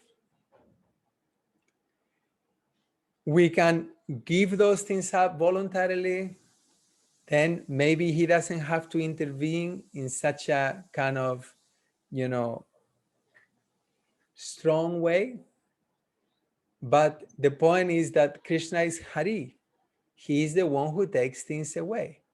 I mean, some of you are here from Indian origin, but I'm told by many Indian friends that some Indian people don't want to worship Krishna because they know that he takes everything away. But this is an illusion. This is based on ignorance, because the Lord will not take anything away that is not going to be, it's not going to, he will take things away from you so that he will replace with something much better, something higher. Okay, so I'm going to read a little more from the paper. I know it's time to finish. Just give me one more minute, okay? Therefore, the more one spiritually advances by devotional service to the Lord in exchange for his temporary possessions, the more one is freed from the attachment of material illusion. To achieve this stage of life, one must be firmly convinced about spiritual existence and its permanent effects. To know exactly the permanency of spiritual existence, one must voluntarily practice possessing less or only the minimum to maintain one's material existence without difficulty. One should not create artificial needs that will help one be satisfied with the minimum. Artificial needs of life are activities of the senses. The modern advancement of civilization is based on these activities of the senses, or in other words, it is a civilization of sense gratification. Perfect civilization is a civilization of Atma, or the soul proper. The civilized man of sense gratification is on an equal level with animals, because animals cannot go beyond the activities of the senses. Anyway, it just goes on and on and on, but I'll go into, very beautifully explained by Srila Prabhupada. And the last paragraph says, those who have attained the comforts of a material civilization made for sense gratification should try to attain the kingdom of God by following in the footsteps of Bali Maharaj, who exchanged his acquired material strength, adopting the process of Bhakti Yoga as recommended in Bhagavad Gita and further explained in Srimad Bhagavatam. Srila Prabhupada ki jai, Grantara Srimad Bhagavatam ki jai. Okay, so time is up. I thank you very much for your kind attention. Class is over according to those who need to go. And those who want to stay for a little longer, and, we can spend a few more minutes. But the class is officially closed now, okay? So if you need to go, please go. Don't be shy. We'll miss you. Okay, Mahavira Prabhu.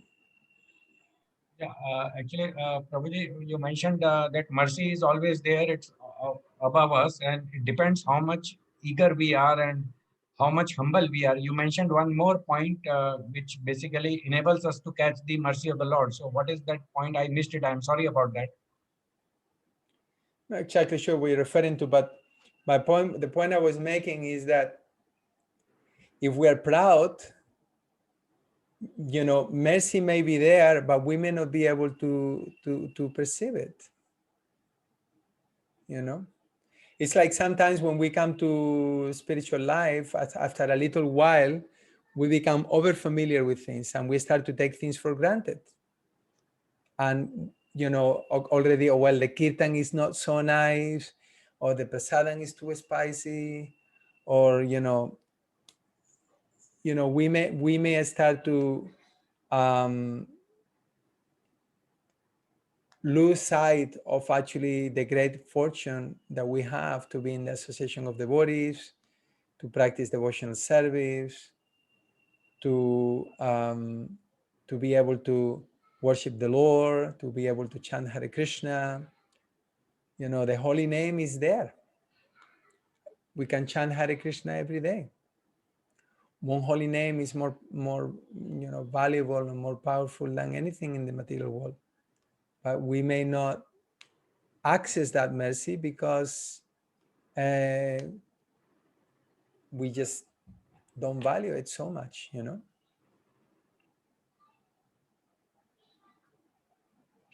So our ability to perceive mercy is proportionate also to our ability to our humility. The more humble we are, the more we feel in need of mercy, the more we're going to be able to experience that mercy. But if we feel that we are not in need of mercy, if we feel that, this is so difficult, Krishna is so hard, and on and on and on, then we won't be able to appreciate. Okay, next. 2717. He has simply because without begging, no authority can take one rightful possession. What does this mean? Well, the Lord didn't need to ask. Okay, he could have just taken it. He could just have taken it away, but he didn't. He asked for it, but he didn't have to. That's how I understand it. Vira Gopal, thank you. Okay, thank you very much to you, Vira Gopal, for nice questions. And thank you, Mahavira Prabhu. So if there is nothing else, we can end the class here. No more hands up, and I will resume tomorrow. We will, we already discussed the purpose of the incarnations, which is one of the things that I wanted to cover for this section. So we don't, it's just the thing with this is that every verse, every purport has so much nectar in them, that you don't want to skip them. At the same time, we can maybe move forward a little, with the verses tomorrow, and you can read the verses on your own and if there is something you want to discuss, bring it up tomorrow, and we will try to cover tomorrow chapter 8, or at least start chapter 8. Maybe not finish it, but at least start. Okay. Jai Radha Mataji. Krishna Prabhuji. Prabhuji, in verse 15, it is mentioned that a pure devotee of the Lord never commits any sinful acts, but because the whole world is full of sinful atmosphere, even a pure devotee may commit a sin unconsciously as a matter of course. One who commits sinful acts consciously cannot be worthy of being a devotee of the Lord. So my question is, if if a devotee commits a sin consciously, will he be ever forgiven by the Lord? 100%. Even if it's consciously done. Yes. The question will be raised, what is consciously and what is unconsciously, yeah? Because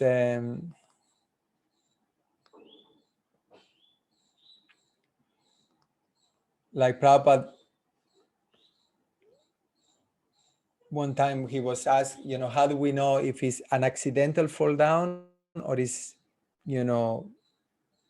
premeditated fall down? And Prabhupada said, well, if he comes back, it was accidental. So the thing is that So I'm sorry, Prabhuji, I did not get your last. if he comes back, Prabhupada said, if the devotee comes back, it was accidental. Okay. Okay. So I mean, I'm gonna give a little bit of my own thing here, but my understanding. So I'm not saying that this is absolutely right, but that's how I understand. And is that, and it's connected to the previous discussion we had with Vira Gopal and with the verse I read from the Bhagavatam, and is that, first of all, sinful activity is practically unavoidable in the material world. That's why we chant Hare Krishna, because even while you are drinking a glass of water, you are killing living entities. While you are stepping down the road in India, you are stepping over ants, killing living entities. That's sinful. Okay. So on a strict sense, to commit sinful activities is practically unavoidable. Okay. But then there is the fact that we may sometimes slip, or we may sometimes do something which is not right, for whatever due to weaknesses of heart, or it may be circumstantially, or it may be many things, and the Lord doesn't take it so seriously. The Lord doesn't take it so seriously. He will give us more and more opportunities. And I just remember one incident with one devotee who was a Prabhupada's servant, okay? And somehow he was a musician, and somehow he left Krishna consciousness. He was kind of blaming Prabhupada that he had ruined his career as a musician. Prabhupada was still on the planet, okay? So he used to go to I believe it was the New York temple, and he will be blaspheming Prabhupada, And then it so happened that Prabhupada came one time. He will come and he came and he was there. And he had long hair. He obviously wasn't following Krishna consciousness anymore. And that Prabhupada greeted him, and he said, "Oh, you're here." And he said, "Would you like to cook for me this weekend?" And the devotee was stunned. He just got stunned there. It was like he didn't expect that. And the devotees were telling Prabhupada, he's offensive. And Prabhupada was just like, not, just be quiet. And he looked straight to him again and he said, "Will you cook for me this weekend?" "Yes, Prabhupada, I will." So was his sinful activity,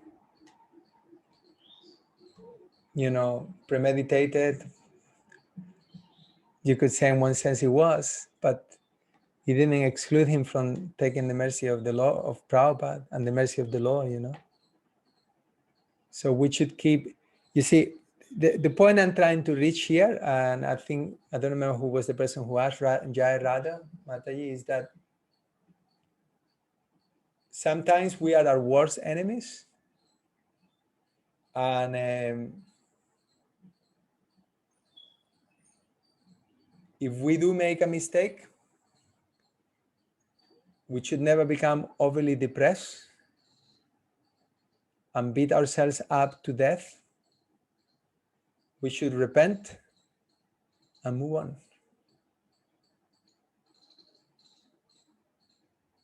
Krishna doesn't want us to, oh, I'm so fallen, and anyway, I don't belong to the association of the devotees. I may as well just give it up and I can go and enjoy myself. You know, it's another trick of Maya. No? And we should carry that same mentality towards others, you know. Sometimes I remember that when I was a Sankirtan leader, one of the devotees who was with us, he was breaking the principles, you know. And I remember like some of the devotees, wow, how can he do that? He's like betraying Guru Maharaj, and you know. And someone may have decided that the best thing for him will be to expel him, to throw him out. But the devotees were patient, and no, they just allow him to continue. And today, 20 plus years after, he is still doing wonderful seva. You know, if we will have carried that kind of heavy stick, oh, you're not following, you should not be here, just get out, throw him out, come back when you're following. No, the devotees tolerated, so that there was maybe a particular phase in his life, something needed to be adjusted. Then he got married, and you know, and he's actively practicing Krishna consciousness today. I hope that answers. Yeah. Yes, Prabhuji. Thank you so much.